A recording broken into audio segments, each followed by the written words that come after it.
आपका अपना channel India A1 news, जो रखे आपको A1। माननीय सभासदों, माननीय अध्यक्ष जी,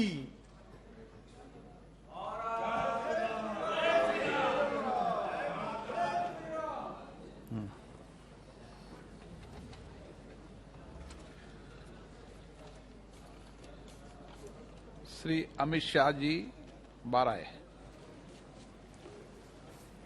महोदय, मैं प्रस्ताव करता हूं कि दंड प्रक्रिया संबंधी विधि का समेकन और संशोधन करने के लिए विधेयक को पुनर्स्थापित करने की अनुमति दी जाए। माननीय महोदय, मैं प्रस्ताव करता हूं कि निष्पक्ष विचारणा के लिए साक्ष्य के साधारण नियमों के समेकित करने के और सिद्धांतों का उपबंध करने के लिए विधेयक को पूर्व प्रस्तापित करने का अनुमति दी जाए। एक मिनट माननीय गृह मंत्री जी। प्रश्न ये कि विधेयक को पुनर्स्थापित करने की अनुमति प्रदान की जाए। जो सदस्य इसके पक्ष में हाँ कहें, जो सदस्य विरोध में ना कहें। मेरे विचार में निर्णय हाँ वालों के पक्ष में, हाँ वालों के पक्ष में। माननीय मंत्री द्वारा विधेयक को स्थापित किया। अध्यक्ष महोदय, जिस प्रकार से 12B सारे सांसदों को निलंबन कर रहे हैं, महोदय, इसके कारण मैं प्रस्ताव करता हूं कि अपराधों और शास्तियों से संबंधित उपबंधों का समेकन और संशोधन तथा उससे संबंध या उससे आनुषंगिक विषयों को उपबंध करने के लिए विधेयक को पुनर्स्थापित करने की अनुमति दी जाए। प्रश्न है कि विधेयक को पुनर्स्थापित करने की अनुमति प्रदान की जाए। जो सदस्य इसके पक्ष में हाँ कहें, जो सदस्य विरोध ना कहें। मेरे विचार में निर्णय हाँ वालों के पक्ष में, हाँ वालों के पक्ष में। माननीय मंत्री जी विधेयक, माननीय मंत्री जी कुछ कहना चाहते हैं इस पे? हाँ। सभापति महोदय, माननीय अध्यक्ष जी, सबसे पहले तो आज 18 साल की उम्र में देश के लिए बलिदान देने वाले महान क्रांतिकारी खुदीराम बोस की पुण्यतिथि है। मैं पूरे सदन के सामने शीश झुकाकर उनको नमन करना चाहता हूं और उनकी स्मृति से प्रेरित होकर युगों युगों के लिए जो युवा देश के लिए काम करेंगे, वो सब के लिए महान क्रांतिकारी खुदीराम बोस जी का जीवन प्रेरणा के स्रोत हमेशा के लिए रहेगा, इसका मुझे विश्वास है। माननीय अध्यक्ष जी, आज का ऐतिहासिक दिवस है। आज के ही दिन दादरा नगर हवेली का भारतीय संघ में विलय हुआ था और भारतीय संघ एक प्रकार से संपूर्ण राष्ट्र बना था। माननीय अध्यक्ष जी, आज जब मैं ये 3 विधेयक लेकर आया हूं, उस वक्त आजादी के अमृत महोत्सव का समापन हो रहा है और आजादी के अमृत काल की शुरुआत होने का समय है। 15 अगस्त से आजादी का अमृत महोत्सव समाप्त होगा और 16 अगस्त से आजादी की 75 साल से 100 साल की यात्रा की शुरुआत होगी, जो निश्चित रूप से महान भारत की रचना करेगी। प्रधानमंत्री नरेंद्र मोदी जी ने इस देश के सामने गत 15 अगस्त को लाल किले की प्राचीर से अपना उद्बोधन देते हुए 5 प्रणों को देश की जनता के सामने रखा था।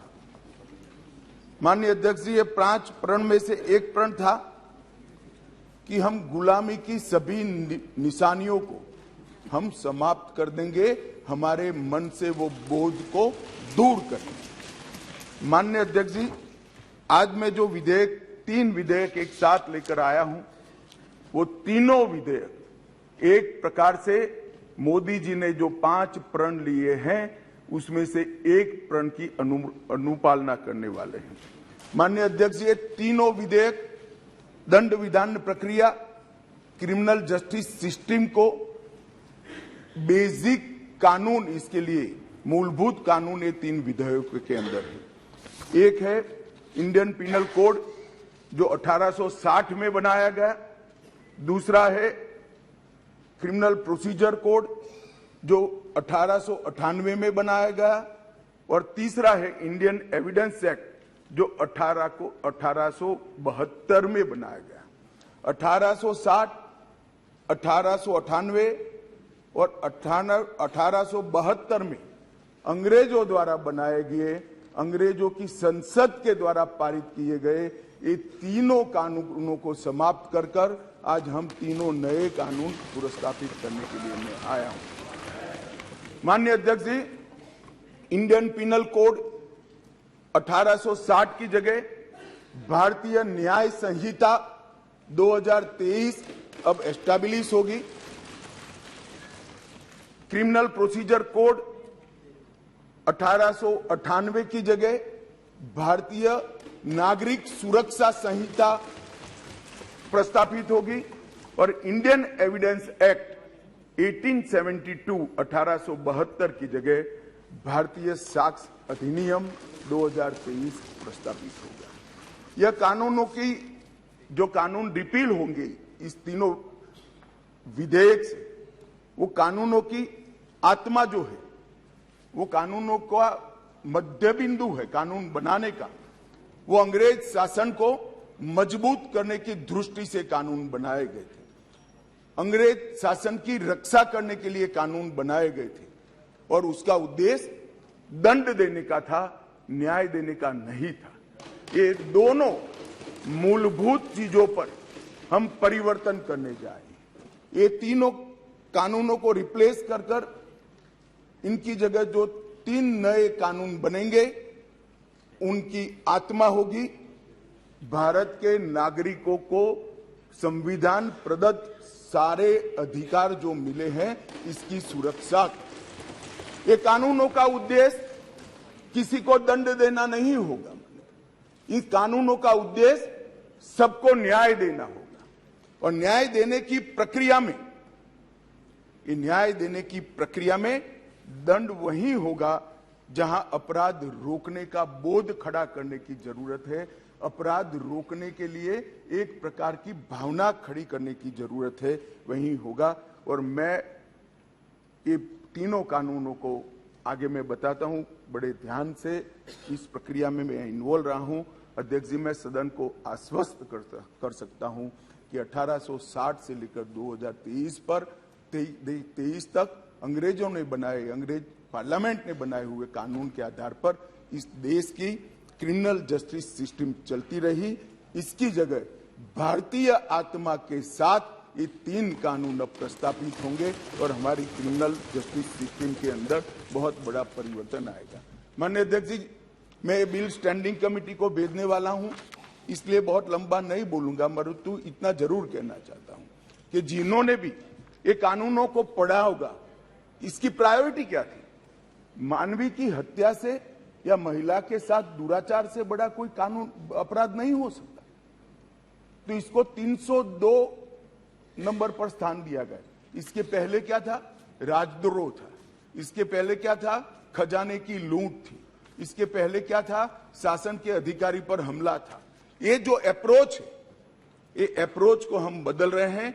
सबसे पहला चैप्टर इसमें आएगा महिलाओं और बालकों के साथ अपराध। दूसरा चैप्टर आएगा मानव वध और मानव शरीर के साथ जो अपराध होते हैं उसका आएगा। तो हमने शासन की जगह नागरिक को केंद्र में लाने का एक बहुत बड़ा सैद्धांतिक निर्णय कर हम ये कानून लेकर आए हैं। मान्यवर, इस कानून को बनाने के लिए बहुत लंबी प्रक्रिया हमने की है। मोदी जी ने 2019 में ही हम सबका मार्गदर्शन किया था कि अंग्रेजों ने बनाए हुए जितने भी कानून जिस विभाग में है, सभी कानून पर पर्याप्त चर्चा विचारणा और सोच विचार कर इसको आज के समय के अनुरूप और भारतीय समाज के हित में बनाना चाहिए।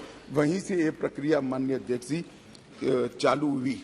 ढेर सारी कंसल्टेशन की प्रक्रिया इसके लिए हुई है मान्यवर। मैं आपको बताना चाहता हूं, हर जगह पे व्यापक कंसल्टेशन किया गया है। मैंने अगस्त 2019 में ही देश के सारे हाईकोर्ट चीफ जस्टिस को पत्र लिखा था, सर्वोच्च अदालत के सारे न्यायाधीशों को लिखा था, देश की सारी लॉ यूनिवर्सिटी को पत्र लिखा था। 2020 में थोड़ी बेस बनने के बाद सारे सांसदों को लिखा, सारे मुख्यमंत्रियों को लिखा, सारे राज्यपालों को लिखा, संघ शासित प्रदेश के प्रशासकों को लिखा और ढेर सारे कंसल्टेशन के बाद ये प्रक्रिया आज कानून बनने में सफल हुई है। माननीय अध्यक्ष जी, इसका मुझे बहुत बड़ा संतोष है कि बेस बरुआ समिति, विश्वनाथन समिति, मलिमत समिति, माधव मेनन समिति और गृह मामलों की स्थायी संसदीय समिति 2011, 2005, 2006 इसकी रिपोर्ट 111वीं, 110वीं, 146वीं ये सारी रिपोर्टों का बृहद संकलन कर सभी राज्यपालों, मुख्यमंत्रियों, सभी विधायकों, सभी सांसद और सभी न्यायाधीशों से, हाईकोर्ट से, सुप्रीम कोर्ट से और लॉ यूनिवर्सिटी से आए हुए सारे प्रस्तावों को, सारे सुझावों को कंसीडर कर लाइन बाय लाइन इसको पढ़कर ये विधेयक लेकर मैं आज सदन के सामने उपस्थित हुआ हूं। माननीय अध्यक्ष जी, 18 राज्यों, 6 संघ शासित प्रदेश, भारत की सुप्रीम कोर्ट, 16 हाई कोर्ट, 5 न्यायिक एकेडमी, 22 विधि विश्वविद्यालय, 142 सांसद और लगभग 270 विधायकों ने इसमें सुझाव दिए हैं। जनता के भी बहुत सारे सुझाव आए हैं जिसको कंसिडर किया गया। माननीय अध्यक्ष जी, 4 साल तक इस पर गहन विचार विमर्श हुआ है। मैं जिसमें उपस्थित हूं ऐसी 158 बैठकें हमने रिकॉर्ड पर करी है। माननीय अध्यक्ष जी, बाय लाइन इसको हमने पढ़ा है। मान्यवर, भारतीय नागरिक सुरक्षा संहिता जो सीआरपीसी को रिप्लेस करेगी, इसमें अब 533 धाराएं बचेगी, 160 धाराओं को बदल दिया गया है, 9 धाराएं नई जोड़ी गई है और 9 धाराओं को निरस्त किया गया है। भारतीय न्याय संहिता जो आईपीसी को रिप्लेस करेगी, इसमें अब पहले 511 धाराएं थी, इसकी जगह 356 धाराएं होगी, 175 धाराओं में बदलाव हुआ है, 8 नई धाराएं जोड़ी गई है और 22 धाराएं निरस्त कर दी गई है। भारतीय साक्ष्य अधिनियम जो एविडेंस एक्ट को रिप्लेस करेगा, इसमें 170 धाराएं होगी, पहले 167 थी, 23 धाराओं में बदलाव किया है, 1 धारा नई जोड़ी गई है और 5 धाराएं निरस्त की है। मान्यवर, मैं सदन को बताना चाहता हूं, ये तीनों कानूनों में गुलामियों की निशानी से भरे हुए कानून। सबसे पहले तो इसको ब्रिटेन की पार्लियामेंट ने पारित किया था, हमने अडॉप्ट किया था, यहीं से शुरुआत होती। परंतु इसके अलावा आज भी जो कानून आज इससे निरस्त होंगे, जब सदन पारित करेगा तब वो कानूनों के अंदर कुछ शब्द थे मैं जरूर कहना चाहता हूं, जिससे हमें मालूम पड़ेगा कि 75 साल तक हम किस कानूनों के आधार पर क्रिमिनल जस्टिस सिस्टम को चलाए हैं। पार्लियामेंट ऑफ यूनाइटेड किंगडम का जिक्र है, प्रोविंशियल एक्ट का जिक्र है, notification by the crown representative का जिक्र है, लंदन गैजेट का जिक्र है, ज्यूरी और बैरिस्टर का जिक्र है जो हमारे यहाँ कब के चले गए, लाहौर गवर्नमेंट का जिक्र है, कॉमनवेल्थ के प्रस्तावों का जिक्र है, United kingdom of great Britain and Ireland parliament का जिक्र है, हर मेजेस्टी और बाय द प्रीवी काउंसिल, ऐसे हर जगह रेफरेंस दिए हुए हैं। Copies and extracts content in the London gadget, इसके आधार पर एक कानून को बनाया गया है। Possession of the British crown, इसका भी जिक्र आज भी है। Court of justice in England, इसका भी जिक्र 33 से ज्यादा जगहों पे है। हर मेजेस्टी डोमिनियंस का इस अधिनियम के अंदर ढेर सारे जिक्र है। टोटल 475 जगह ये गुलामी की निशानियों को समाप्त कर कर आज हमने एक नया कानून मान्यवर लेकर आए हैं। माननीय अध्यक्ष जी, इस कानून से हमने नए युग को जोड़ने का भी प्रयास किया है। हमारी क्रिमिनल जस्टिस सिस्टम में बहुत समय लगता है। कानून में कोई कानून की अदालत में जाए तो न्याय इतनी देर से मिलता है कि न्याय का कोई मतलब ही नहीं। लोगों की श्रद्धा उठ गई है, कोर्ट में जाने से डर है। मैं गुजरात का कानून मंत्री भी रहा हूं, विधि मंत्री भी रहा हूं। कई लोगों ने मुझे कहा था कि साहब पनिशमेंट की कोई जरूरत ही नहीं। मैंने बोला क्यों? कि कोर्ट में जाना इटसेल्फ पनिशमेंट है। इस प्रकार की मानसिकता लोगों के दिमाग में कर गई। हमने इसीलिए आधुनिक से आधुनिक तकनीक को इसके अंदर समाहित करने का निर्णय किया है। माननीय अध्यक्ष जी, दस्तावेजों की परिभाषा का विस्तार कर कर इलेक्ट्रॉनिक या digital record, email, server longs, computer, smartphone, laptop, SMS, website, locational साक्ष्य, डिवाइस पर उपलब्ध मेल और मैसेजेस, ये सभी को कानूनी वैधता देता है, जिससे अदालतों के अंदर जो कागजों के ढेर लगते हैं, अंबार लगते हैं, वो समाप्त हो जाएंगे। एफआईआर से केस डायरी और केस डायरी से चार्जशीट और चार्जशीट से जजमेंट तक की सारी प्रक्रिया को डिजिटलाइज करने का प्रावधान इस कानून के अंदर मैं लेकर आया हूं। अदालत की सभी कार्यवाही को टेक्नोलॉजी के माध्यम से करने के लिए हम करते हैं। अभी आरोपी की पेशी ही सिर्फ वीडियो कॉन्फ्रेंस से हो सकती है, अब संपूर्ण ट्रायल क्रॉस सहित की वो वीडियो कॉन्फ्रेंस से होगी। शिकायतकर्ता और गवाहों का परीक्षण भी होगा। जांच पड़ताल और मुकदमे में साक्ष्यों का रिकॉर्डिंग जो करना है वो भी होगा, और उच्च न्यायालय के मुकदमे और सभी अपीलीय कार्यवाही भी डिजिटली संभव होगी। माननीय अध्यक्ष जी, ये करने से पहले इसमें कोई न्याय के बारे में कोई गोता ही न हो जाए, इसलिए हमने नेशनल फॉरेंसिक साइंस यूनिवर्सिटी और देश भर के सारे विद्वानों को, इस विषय के विद्वानों के साथ बैठकर इसकी चर्चा कर टेक्नोलॉजी के एक्सपर्ट के साथ बैठकर उसको बनाया गया है।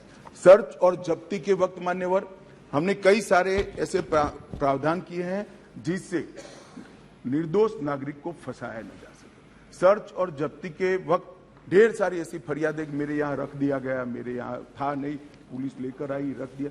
अब हमने सर्च और जब्ती में वीडियोग्राफी को कंपलसरी करा है, जो अब वीडियोग्राफी केस का हिस्सा होगी।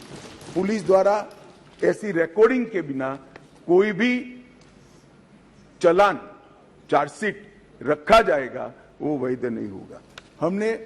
हमारा दोष सिद्धि का प्रमाण बहुत कम है। आजादी के 75 साल के बाद भी हम दोष सिद्ध नहीं कर पाते हैं मान्यवर।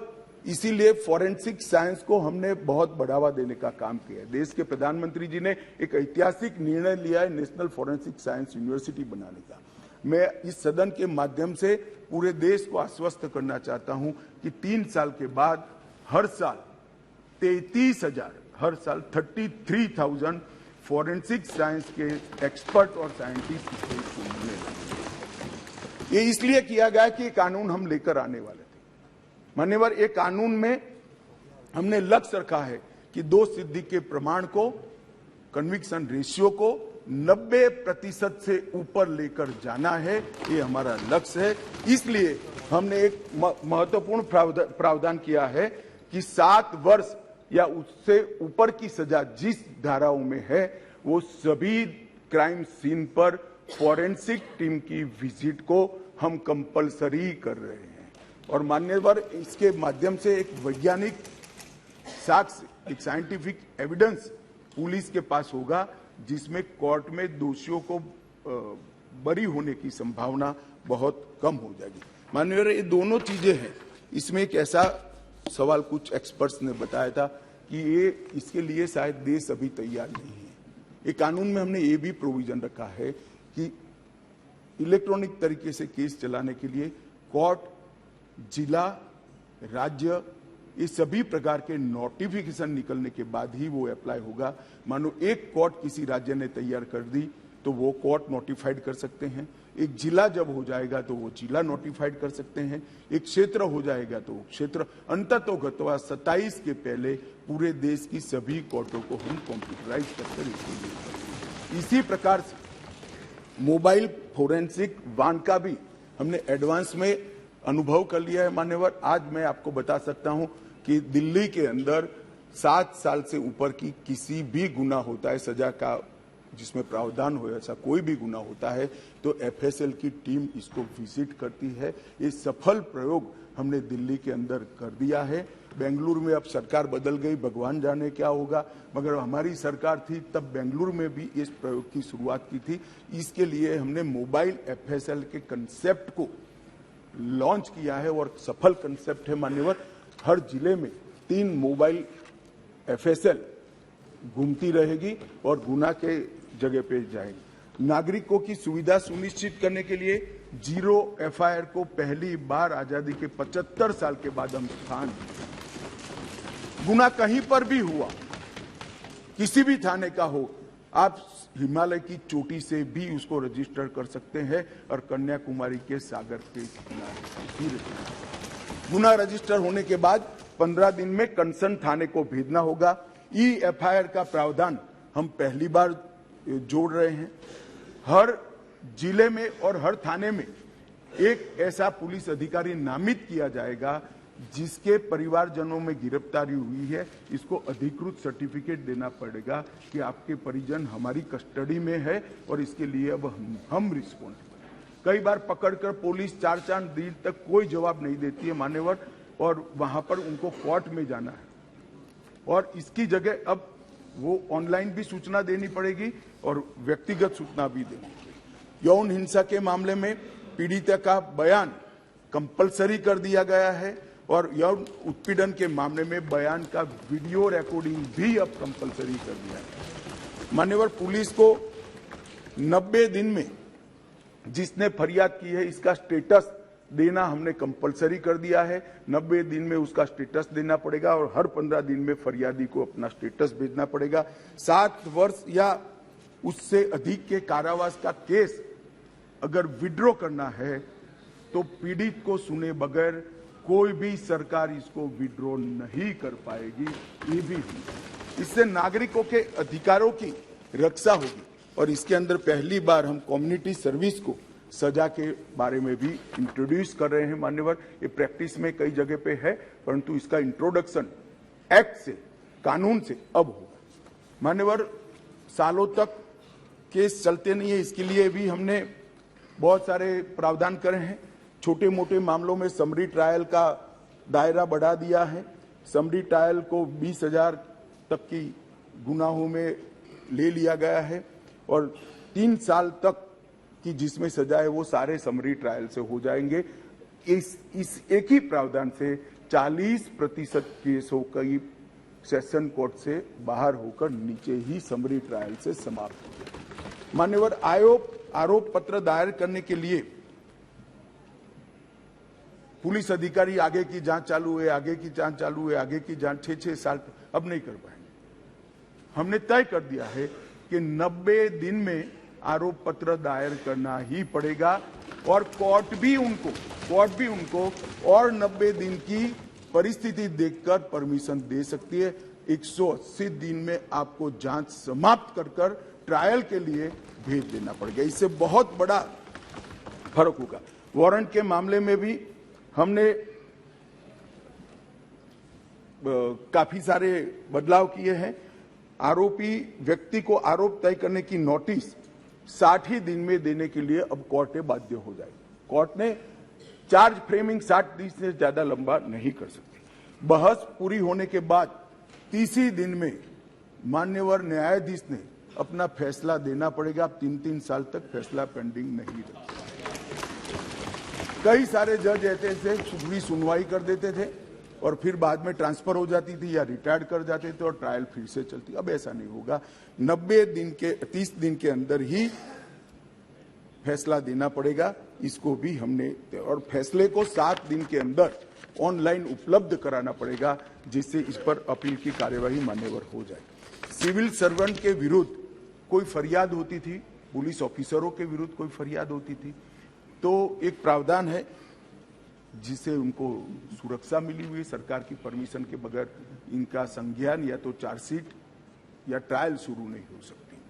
मान्यवर, सालों सालों तक कोई परमिशन आती ही नहीं थी, और उसके कारण सिविल सर्वेंट के साथ साथ बाकी लोग भी डिले ट्रायल को एंजॉय करते थे। हमने तय कर दिया है कि 120 दिन में सरकार हाँ या ना कह दे, वरना डीम्ड परमिशन माना जाएगा और ट्रायल को पेश करेगा। मान्यवर, एक बहुत बड़ा दिक्कत मैंने देखा है कि एसपी के नाते किसी ने एक केस जांच किया है तो डीजीपी या तो रिटायर्ड होने के बाद वो केस चलने पर आता है और उनको गवाही देने जाना है। हमने ये प्रक्रिया के अंदर आमूलचूर परिवर्तन किया है कि जो एसपी अभी नौकरी कर रहा है वो ही फाइल देखकर गवाही देगा, जो पहले था उसको आने की जरूरत नहीं। माननीय, बहुत बड़ा क्रांतिकारी बदलाव, इसके कारण इतना देर होती, इतनी देर होती। आज हमने बारीकी से ट्रायल किस चीज के कारण लेट होती है इसका अभ्यास किया है। सबसे ज्यादा डेट अगर लगे तो यही कि भैया वो तो डीजीपी हो गए, डीजीपी साहब को समय नहीं होगा, तहसील में कैसे आएंगे, जब उनकी विजिट है तो 1.5 साल तक गवाही नहीं होती। मगर अब कोई डीजीपी साहब या तो रिटायर्ड बाबू को बुलाने की जरूरत नहीं, वहां जो एसपी है वो फाइल देखकर, और वो डीजीपी साहब को कुछ याद भी नहीं है, उन्होंने भी फाइल देखकर ही कोर्ट को असिस्ट करना है, मगर ये नहीं होता था। अब हमने ये कर दिया है। घोषित अपराधियों की संपत्ति की कुर्की का भी ये है नहीं, वरना यूपीए वालों को बहुत दिक्कत आती इस प्रावधान से। घोषित अपराधियों की संपत्ति की कुर्की का भी हम प्रावधान मान्यवर इसमें लिए।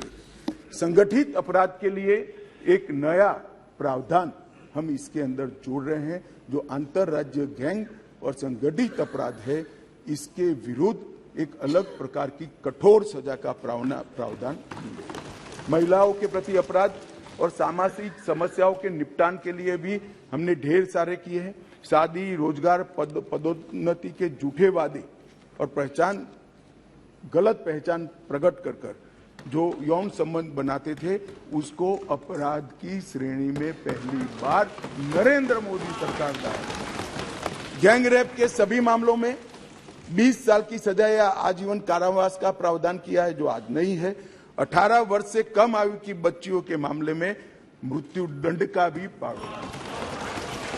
मान्यवर, मॉब लिंचिंग का बड़ा शोर मचा है, हमने उसको केयरफुली करा है। मॉब लिंचिंग के लिए भी 7 साल आजीवन कारावास और मृत्युदंड तीनों का प्रोविजन कर हम प्रावधान मान्यवर लाए। स्नेचिंग के लिए चाहे मोबाइल का हो चाहे महिलाओं की चेन का हो, कोई प्रावधान नहीं था। बहुत सारे लोग छूट जाते थे क्योंकि वो चोरी भी नहीं होती थी, स्नेचिंग का प्रावधान भी नहीं था। अब स्नेचिंग का भी प्रावधान ले मान्यवर। एक 324 इसमें गंभीर चोट के कारण निष्क्रियता की स्थिति हो जाती थी, मानो कोई अपाहिज हो गया, ब्रेन डेड हो गया, मृत्यु नहीं हुई, पूरा पैर कट गया, हाथ कट गया, तो भी 7 साल की सजा थी। और किसी को थोड़ा लगा, रिपेयर होकर 1 सप्ताह में अस्पताल से बाहर आ गया, तो भी 7 साल। हमने दोनों को अलग कर दिया।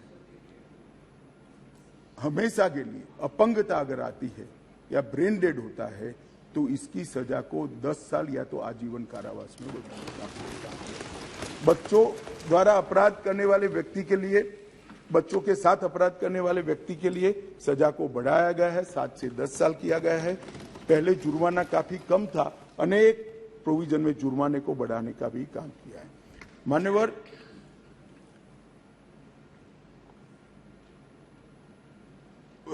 अपराधियों के विरुद्ध जो भाग जाते थे इसके लिए भी 10 साल की सजा का लाया है, प्रावधान लेकर आए हैं। सजा माफी को पॉलिटिकल यूज करने वाले बहुत किस्से आते थे। अब हमने कह दिया है कि अगर किसी को सजा माफ करनी है तो मृत्यु की सजा को आजीवन कारावास में बदल सकते हैं। आजीवन कारावास की सजा को 7 साल तक ही माफ कर सकते हैं। 7 साल के कारावास को 3 साल तक ही माफ कर सकते हैं। किसी भी गुनेगार को, अभी बिहार में कुछ मामले आए हैं सामने इसी प्रकार से राजनीतिक रसूख वाले लोगों को छोड़ा नहीं जाएगा, उनको भी सजा भुगतनी पड़ेगी। इसका भी प्रावधान मान्यवर हम लेकर आए हैं। मान्यवर, राजद्रोह पर कि अंग्रेजों ने अपने शासन को बचाने के लिए एक कानून बना था। मैं इस सदन को कहना चाहता हूं, एक ऐतिहासिक निर्णय इस सरकार ने किया है। राजद्रोह को कंप्लीटली हम रिपील कर रहे हैं, कंप्लीटली। यहां लोकतंत्र है, सबको बोलने का अधिकार है। राजद्रोह को हम कंप्लीटली रिपील कर रहे हैं मान्यवर। और इस कानून में इसके साथ साथ अलगाव, सशस्त्र विद्रोह, विध्वंसक गतिविधियां, अलगाववाद, भारत की संप्रभुता, एकता को, अखंडता को चैलेंज करना, ये सबको कानून के अंदर किसी न किसी दाएं बाएं तोड़ मरोड़ कर जोड़ते थे। इसका कोई स्पेशल प्रोविजन नहीं था, टेररिज्म की व्याख्या ही नहीं थी। पहली बार अब इसकी व्याख्या हो रही है और जुड़ी संपत्ति को कुर्क करने का अधिकार भी है। मान्यवर, जांच करने वाले पुलिस अधिकारी के संज्ञान पर कोर्ट इस पर ऑर्डर करेगा। कुर्की का ऑर्डर पुलिस अधिकारी नहीं कर पाएंगे, निर्णय नहीं कर पाएंगे, कोर्ट में सुनवाई के बाद होगा। मान्यवर, एक बहुत बड़ा ऐतिहासिक फैसला हमने किया है, अनुपस्थिति में ट्रायल। कई सारे केसों में दाऊद इब्राहिम वांटेड हैं, चले गए, देश छोड़कर भाग गए, आज उन पर ट्रायल नहीं होती। हमने तय किया है कि सेशन कोर्ट के जज ड्यू प्रोसीजर के बाद जिसको भगोड़ा घोषित करेंगे उसकी अनुपस्थिति में ट्रायल होगी और उनको सजा भी सुनाई। दुनिया में वो कहीं पर भी छिपके सजा सुनाई जाए। मान्यवर, इससे बहुत बड़ा फर्क पड़ने वाला है और वो सजा के खिलाफ अपील करना है तो न्याय की शरण में आए, अपने आप को भारतीय कानूनों के शरण में, भारतीय कानूनों की शरण में लाए और अदालत के सामने जाए तो हाईकोर्ट में चैलेंज करें। मान्यवर, मैं सार्वजनिक जीवन में बहुत बचपन से हूं, राज्य का गृह मंत्री भी रहा हूं। मैंने बहुत सारे थाने विजिट किए, बहुत सारे सदस्य भी थाने में गए होंगे। आप देखे होगा टूटी फूटी साइकिल, टूटी फूटी गाड़ी, टूटी फूटी ऑटो सालों तक पड़ी, सबने देखा। वो इसलिए पड़ा है कि कानून में प्रोविजन है कि केस के निपटारे तक इसको संभाल पर रखना। हमने प्रोविजन कर दिया है इसकी वीडियोग्राफी करना, वीडियोग्राफी की सर्टिफाइड कॉपी कोर्ट में जमा कराना और फिर इसका निपटारा आप कर सकते हो। इससे कम से कम पुलिस स्टेशन की स्वच्छता बढ़ाना। मान्यवर, इस प्रकार के, मैंने तो अभी थोड़ा बताया, इस प्रकार के ढेर सारे बदलाव इस कानून के अंदर हम लेकर आए हैं। टोटल 313 बदलाव है मान्यवर। और मैं इतना कह सकता हूं कि हमारी न्यायिक दंड प्रक्रिया, क्रिमिनल जस्टिस सिस्टम के अंदर आमूलचूल परिवर्तन होगा और सबको ज्यादा से ज्यादा 3 साल के अंदर न्याय। मान्यवर, इसमें पुलिस अधिकारियों को भी जवाबदेह किया है, वकीलों को भी जवाबदेह किया है और न्याय करने वाले के लिए भी मर्यादाएं रखी है। इसमें महिलाओं का और बच्चों का विशेष ध्यान दिया गया है। अपराधियों को सजा हो इसकी चिंता की गई है और पुलिस अपने अधिकारों का दुरुपयोग न कर पाए, ऐसा भी है। इसके अंदर राजद्रोह जैसे कानूनों को एक और हम निरस्त कर रहे हैं तो दूसरी ओर धोखा देकर महिला का शोषण करने वाले और मॉब लिंचिंग जैसे जघन्य अपराध करने वालों को दंडित करने का भी एक और हमने राजद्रोह को रिपील किया है, दूसरी ओर संगठित अपराध और टेररिज्म पर नकेल कसने का काम भी हमने किया है। मान्यवर, मैं मानता हूं कि तीनों संहिता अपने आप में संपूर्ण है, परिपूर्ण है, परंतु 1807, 1828, 88 और 1878 से कानून प्रचलन में कोई भी व्यक्ति, कोई भी डिपार्टमेंट या कोई भी व्यक्तियों का समूह इसको कंप्लीट नहीं कर सकता। इसलिए मैंने निर्णय किया है मान्यवर कि इस कानून को मैं स्टैंडिंग कमेटी को, गृह विभाग की स्टैंडिंग कमेटी को देना चाहता हूं, जिससे पक्ष विपक्ष सभी संसद सभ्य इस पर अपना, काफी संसद सभ्यों ने दिया है, परंतु इस पर काफी अच्छी सोच विचार हो। इस पर बार काउंसिल भी चर्चा करे, बार एसोसिएशन भी चर्चा करे, कुछ रिटायर्ड न्यायिक अधिकारी भी चिंता करें और हम लॉ कमीशन को भी भेजेंगे, लॉ कमीशन भी अपनी टिप्पणियां दे। तो कुल मिलाकर सब आने के बाद ये विधेयक को उचित परिवर्तन करने के बाद मैं फिर से इस सदन के लिए आऊंगा। मैं आपको अनुरोध करता हूं माननीय स्पीकर महोदय कि मैं विधेयक को पुनर्स्थापित करता हूं और माननीय स्पीकर महोदय मैं ये भी अनुरोध करता हूं कि विधेयक को जांच हेतु विभाग संबंधी गृह कार्य संबंधी संसदीय स्थायी समिति को एक मिनट।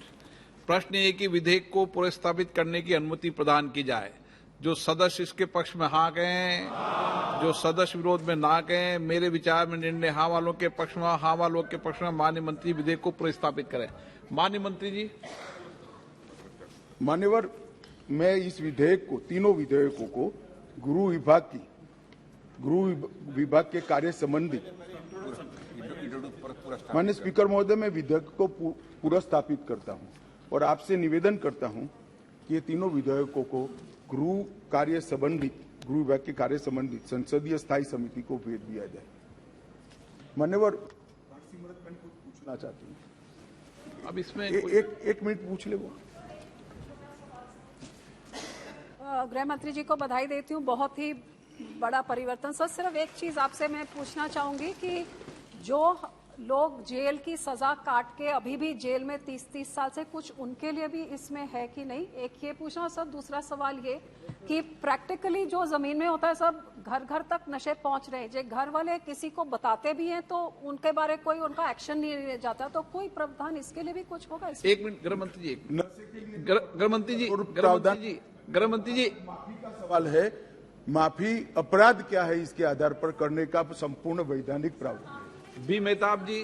सजा पूरी कर ली है, इसको छोड़ने के लिए सजा पूरी मेहताब नहीं जी। होती है, जन्म टिप होती है, अंतिम सांस तक होती है। इसको 14 साल में करने का जेल के अधिकारी के पास अधिकार होता है। वो अधिकार के उपयोग के लिए भी गुना को देखकर वैधानिक अधिकार उसको दिए गए। बी मेहताब जी प्लीज, एक मिनट। बी मेहताब जी,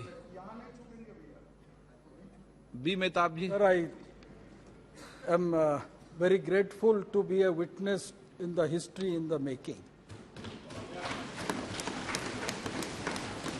कई सालों से as a journalist by profession, we have been repeatedly asking for change in IPC and also CRPC.